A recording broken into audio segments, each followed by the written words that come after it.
If you want to stop waiting and start taking action, Jerrid Sebesta has a new book for you called Life Undeferred. Taking a look at a man in the Bible, we'll see when Joshua was outnumbered and what he did, and Tom Stoker's 23 million mile journey is flying him into the Hall of Heroes. Coming up in episode 104 of Manly with Andy. Now joining the podcast, it's Jerrid Sebesta. And I'd love to start here, Jerrid, like I do with all guys. What do you think is the biggest challenge that men face today, and how do we overcome it? That's a big question. I don't know if I can speak for all men. I can speak for myself. I would say it's really unlocking how we think. The Bible says that we are to be transformed by the renewing of our mind. And to me, that is like the ultimate cheat code that I have seen. We're all looking for the cheat code. Like you scroll Facebook, it's like, what's the latest hack, right? This is the cheat code to like unlock this. And, that's ancient wisdom that's been there for thousands of years. And I have tapped into that mindset and really challenging how I think. And it has allowed me to grow deeper in my relationship with God. It has allowed me to be more evolved as a person. I've created more, sanctification, as we call it here in the Christian realm, and lead my family. And I think be more present for my wife and my children. And ultimately lead me to my destiny, which God has so much for us. And so I realized just how much that was holding me back. So again, I can't speak for all men, but for me, that was the biggest thing. That was the biggest challenge for me in my life. And I think we can say that verse, renewing in my mind. And I'm thinking about how it's easy to say, oh yeah, I'll get transformed by renewing my mind. But what did that process look like for you? How did you renew your mind? It was painful. I think sometimes you could pray a prayer and bam, like God opens your mind or changes something. Or, the truth is I'm 46 years old now. When I started this transformation, it really started with a decision. So I talk about this in the book, January 1st, 2022, where I was so tired of living in defense. That was the word that came to mind. And I'm not blaming my parents, my childhood, don't hear me wrong. But because of how I was raised, I took on these mindsets that like the world is against me, not for me. And even though I've been a Christian for 25 years, I didn't really fully embody that mindset. This was coming out of COVID. This is, all intermixed with probably some sort of midlife crisis, mixed in there, probably an identity crisis, still, trying to like discover who I am, coming out of TV 10 years ago. And I went on a walk with my wife and I was like, I'm just done doing this. I'm done playing this game. I'm done waiting for the world to tell me that it's okay. And so it started with a decision. Did everything change that day? It did not. But there's something I think very profound when we make a decision and decide. I think that signals to the divine, to God, that you are ready. And I replay in my head, what could somebody have said to me before that day that would have clicked for me? And I've got a lot of friends and mentors that have followed me in this journey, and they all said the same thing. You weren't ready. There's an old adage that says, when the student is ready, the teacher appears. And before that decision, I was not ready. But when I made that decision, that was the flagpole I talked about in chapter 1 of my book. That signal to God that this now he's ready. And then the teachers started coming out of nowhere. Then Bible verses that they hit me to some extent, now they hit you fully, right? And it was very much a process. There was a good friend of mine where we were having a conversation like a year and a half ago, and he was telling me things about life. And I was literally for people who are listening to this can't see me, but I'm like literally kind of like hitting my fist against my forehead. Because I'm trying to unwind how I used to think, right? Because we have pretty much the same thoughts every single day. Well, you take that day after day after day for decades, and these ruts get into your mind, and they literally are the things that keep you stuck. And so to unwind those will take some disciplines, and it will take work. That's the beauty of the transformation that I invite people into. It's a transformation of within. And so much of our potential is not unleashed because really your life will only be as big as your mindset. And a lot of people think like I'm a Christian, so like I've got all of God's resources at play. And you do, but you will only receive them and be able to use them at the ability at which you think. And so that scripture of like, to be transformed by the renewing of our mind has been so powerful to me and so real to me in the last several years.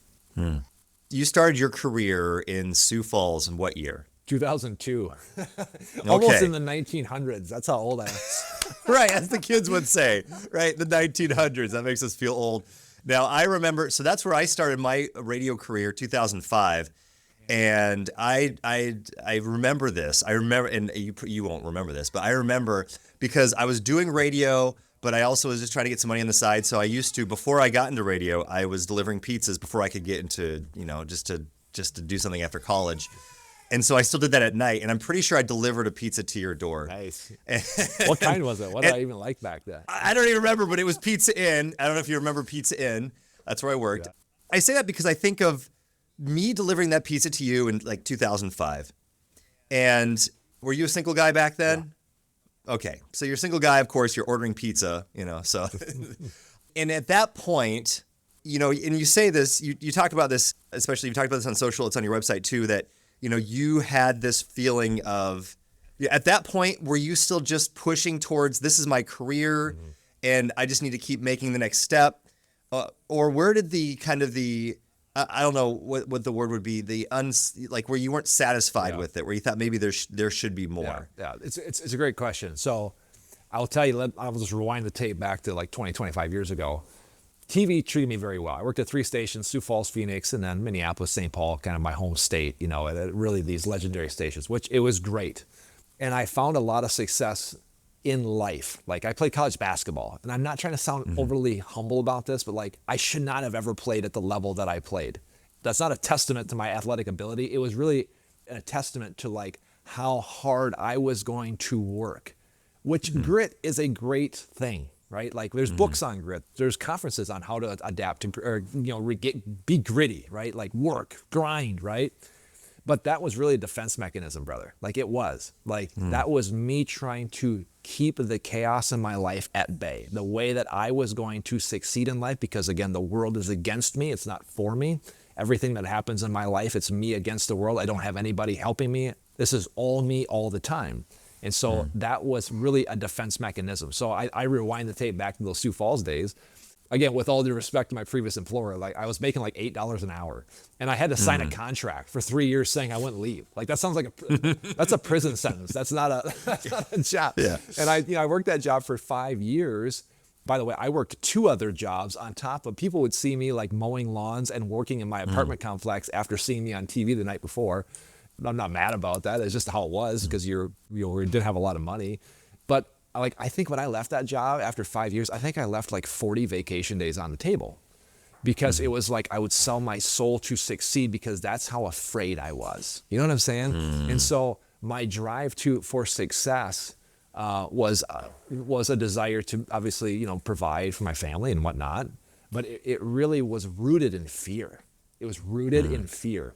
And then you fast forward the tape to leaving that career, moving back to rural Minnesota, trying to find myself. The fear is still there. COVID. COVID to me was really the epitome of out of control. I mean, I could kind of control my career, but you couldn't control COVID. You literally saw it on the faces of people everywhere, constantly reminded of it. You can never get away from it. And so that was really what brought me literally and figuratively to my knees, because it was so out of control. I can't outwork COVID. And it really put me on my knees. And that's what drew me to January 1st, 2022, where it's like, I just have to make the decision that I'm not going to play by these rules anymore. And that was the big turning point. But it's fun to chat about those old days back in Sioux Falls. Yeah. But that was my mentality. I kind of say like I was the epitome. I became a Christian at 23 years old. So you saw me as a Christian. But I was the epitome of a self-made man. We tend to celebrate self-made men. I'm finding out the older I get, that's not a badge of honor. Like, think of it like, if your life is all you and you were the one that got you here, I think of it like sands in a glass, right? There's no space in between those grains of sand. And as I have learned and grown and gone through this transformation of renewing my mind, I'm learning to create more space for him and for his light to shine in. And then all of a sudden my life becomes supernatural, and I'm able to do more with less effort and have more impact, because he's in the mix when he was never in the mix. Even though I was a Christian, it was still all me all the time. And so I'm even learning that now at 46 years old, of like, I have to create space for him, because as soon as it's all me, I will only get those results. It's very limited. There's tons of limitations all over that, because it's just me and my flesh working. How can I create more? And it's only done by creating space for him to work through me. Let's jump into, you made that decision, because I feel like there's, especially this time of year, right, where, we're getting into the new year and people are like, all right, this is the year, just like you had the, this is the year sort of thing, but you actually followed through with it. So what's that next step? You said, all right, not only am I going to say, this is it, I'm tired of it, but what did you do next to say, I am actually going to do something about it? Sure. That's great. I chuckle at that because I used to do that for years, right? It was like, right. new year, new me, right? Like, I'm going to make it. And then you had somebody on social media yelling at you, like, I'm going to make $1 million. Set big goals, right? Don't make small ones, big ones. So I was like, I'm going to make $1 million. I'm making $8 an hour, in Sioux Falls. I'm like, I'm going to make $1 million next year.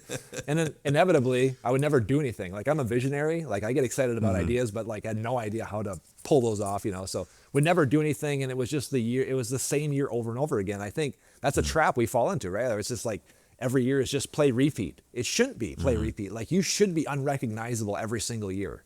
You know what I'm saying? Like, you should be. That's sanctification. That's the natural evolution of our souls. Like, we should be being renewed every year. And if you're not, I would just challenge you, like, there's more for you. I'm not mad at you. Don't be shameful from that, but there is more. What did it for me was really not only, it was casting the vision of who I wanted to become. I had a coach and mentor 2 years ago. He's like, Jerrid, who do you want to be at the end of next year? And he asked me a number of questions. He's like, where is your genius? Where is your superpower? How do you want that superpower on full display? Who are you in your most optimal form? Where, like, if you can really dig into and take logistics aside, get out of your logistical brain. There's a saying I say in my book, and I say it all the time. It's called stay stupid. Like, stay really dumb. We would call that have childlike faith. Like, take logistics aside. How are you operating, like, quote unquote, on all cylinders? What does that person look like? How are you engineering your life, your days, a week around that superpower being on full display, where your most authentic self is on full display for the world to see, where you are honoring your creator in the most powerful way, not only to give honor to him, but to have impact on the world around you? That question blew my mind. And then my mentor asked me this. He goes, how do you want to feel? How do you want to feel? If you could transport yourself to that day, what would it feel like waking up on that day? And I was very, very specific when answering those questions for the first time. And I was able to plant that vision, and I was able to connect with it on an emotional level. We're not to be like propelled by our emotions, but there is something very powerful when we can connect emotionally, we're emotional beings, to that future vision. And Proverbs 16:9 says, man casts the vision, God directs his steps. And I think that so many times Christians are guilty of this, and I was for many years as well. Like, I'm just going to sit here and just wait on the Lord, right? I'm just going to sit here, I'm just going to wait on the Lord, and he'll take care of it, which is not true, right? But I do think he does call us to make the vision, cast that vision, and then align our thoughts, our emotions, and our actions towards it. He will direct his steps, and he will give you something bigger than the vision that you originally planted. And so I've been doing that now for multiple years, and every year, Andy, it gets bigger and bigger and bigger. I'm not talking about financial gain. I'm just talking about stuff you couldn't imagine a year ago is coming to fruition. And so I'm walking into now in 2025 more excited than ever, because that's the trajectory. It's not linear. It's exponential. And it's nothing that I'm doing. I'm just actually allowing, I feel like I'm getting more in alignment to the life that he originally wanted for me, that I lived in so many years tamped down because of how I thought, old mindsets, old paradigm shifts. So that changed for me. I cannot recommend to your ears more. Plant the vision for who you want to become. Think way big. Think something that's so far beyond your comprehension. And I can almost guarantee you, it's not that big for God. It's really not. And it's very possible your life can look drastically different in a year. But you are going to have to take the ball to the midcourt line and plant that vision. I feel like there's two fears, and I'm sure you talk to people all the time. Two fears of casting a big vision. Number one, of course, is fear of failure. That's the big one. But I just kind of unpacking another one, and I would love for you to talk about this a little bit.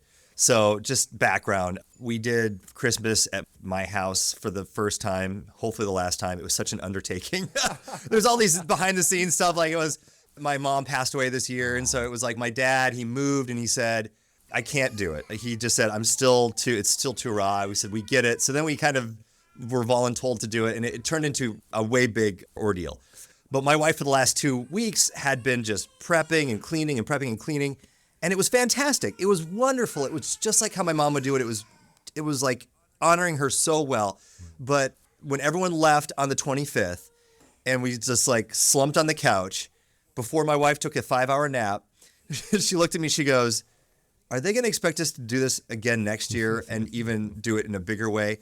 All that to say, Jerrid, I'm saying is I think maybe are some people scared of if I succeed, it's not that I'm afraid I'm going to fail, but if I succeed, then next year I got to do something bigger. That's a great point, because I think if you were to succumb to that fear, what you're actually surrendering to is your own ego and flesh, because what you're saying is now the ball's in your court. It's now up to you. Trying to build on that year after year after year will seem daunting if it's up to you. You know what I'm saying? But again, it's not up to you. And that's why fear and ego are they're so closely tied. Pride, as the Bible talks about, right? Like whenever pride and ego is injected into the equation, what you're telling God is, I got this, right? And so I would challenge your thinking on that. It can be bigger and probably could be bigger, but if you make it about you, it's going to be daunting and it's going to be exhausting. I'll tell you another fear that I'm seeing exposed in my own life. You talked about fear of failure. I think more people, especially men, they're more afraid of judgment. That is way more scary, perhaps, than failing. People would rather fail than be any sort of public forum people will see. And I think that prohibits people from really stepping into a more expanded, more evolved life, is because I think if we're really honest, there's these things that we have buried inside that God has put on our heart to try, to build, to create, to do. What will keep us held back isn't necessarily fear. It's what will she think, or what will my wife think, or what will my friends think, or what will people on Facebook think. And the more that I give up that fear of judgment or even expectation of whether it works or not, the more open I am to thinking bigger. As I have created my Who Am I, Who's Jerrid on December 31st, 2025, I rattle off 30 bullet points. The very first one is that this guy cares less and less about what other people think. Now, that doesn't mean be a jerk. You know what I mean? It doesn't walk around and be nasty to people. That's not what I'm saying. I'm saying I am going to throw myself out there in bigger, bolder ways and not worry about the outcome of what people think. You want to feel, by the way, I'm a first-time author. My book is nothing insanely profound. It's my story. It's my testimony. But you want to feel vulnerable? Throw a book out there and then have people all over the country read it and then give you their opinions on it. You're in the public eye, Andy. You're throwing yourself out there. I used to be on TV. I was giving a weather forecast, for crying out loud. You know what I'm saying? So I'm just sticking my neck out there. It's very, very vulnerable when you start throwing yourself out there. But what would you do if you were not afraid? Not afraid of failure, afraid of judgment. If it worked, great. The people who are super successful, and again, we're not talking about worldly success here. Don't mince my words here, but I'm just talking about expansion, growth, sanctification, going bigger, receiving all that God has for us. What if we didn't care what other people thought? What if we didn't worry about, if it failed, am I going to look stupid? You just get out there and you do it and you try it and you grow. The people who are super successful, they have no problem accelerating into the arena, knowing perhaps that it may not work, but they know that's what helps them get to the next step. And I never took risks, Andy, never. Again, I played defense my whole life for 43 years. I never took risks. I avoided risk at every possible, it was the thing I was trying to get rid of. And then I wondered, how come there's caps all over my life? I can only reach certain levels when the Bible says that I have the keys to the kingdom, I'm a child of the Most High. How come I'm not seeing that and experiencing that on a daily basis more? You know what I'm saying? I was afraid. I was afraid. Speaking of your book, it's called Life Undeferred. And I know that you have kind of a special challenge that people can check out and stuff on your website as we lead into 2025 too. I love it. Yeah, go check it out. JerridSebesta.com. Just my name.com. I've got a free tool on there. I would love for you to read the book. I would love for you to check it out. The book is for people who just want more. And again, I'm not talking financial success, but not excluded that either. But there's more for you. And even if your life is on fire, a lot of people say well, I am living the dream life. The subtitle of the book is how to unlock that dream life inside. A lot of people say well, I'm already doing that. And I say, well, then there's more. And it's not because you're inadequate. It's because you're connected to an infinite, limitless God. who wants nothing more for you. He wants nothing more for you than to have more. And if you don't believe me, like if you're a parent, you know this. Andy, you parent? Yeah, I mean, like there's nothing more that you would want than for your children to like become everything that they were created to be. And any role that you can play in facilitating that, of course you want to do that. You know what I mean? So that's how the Father feels about us. And I didn't think that.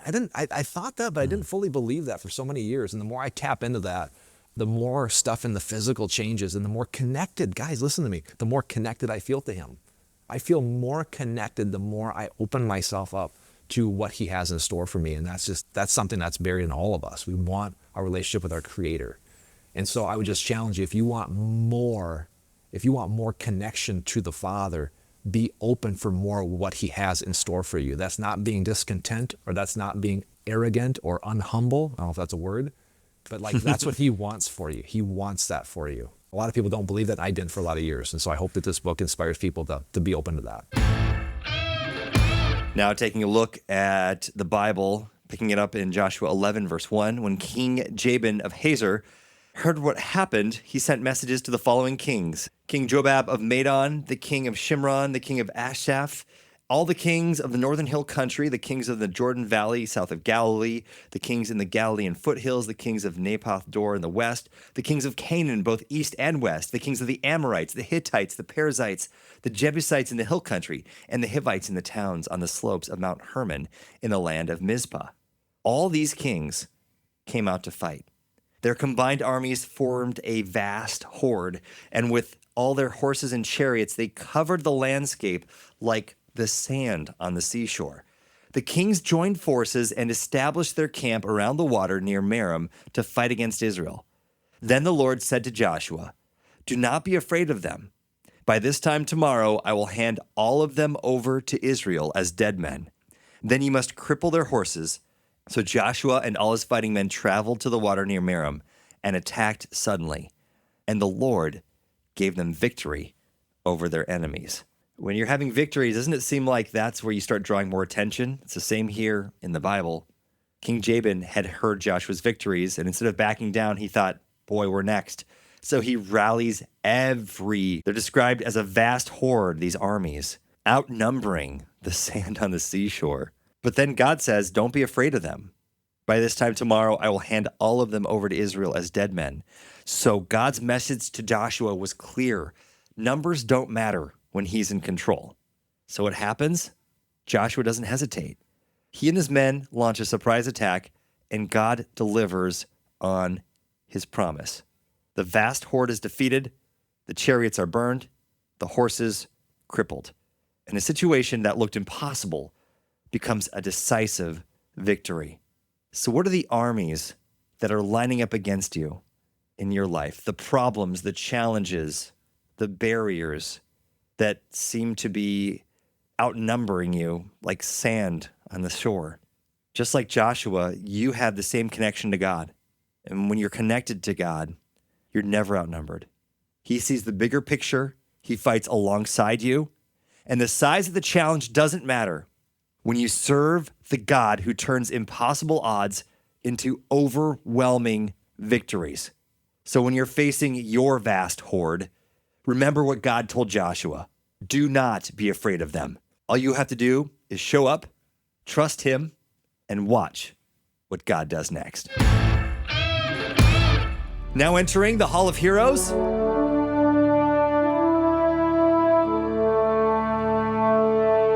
Tom Stoker. In 1990, Tom Stoker made a bold investment, a lifetime flying pass from United Airlines for $510,000.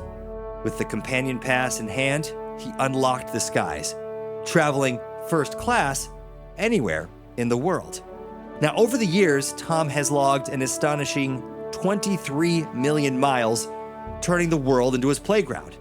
From flying to Hong Kong just for dinner to attending a 3-hour birthday party in Australia, Tom has proven that for him, no destination is too far. Alongside his wife, he's taken over 100 honeymoons, making the skies their romantic getaway.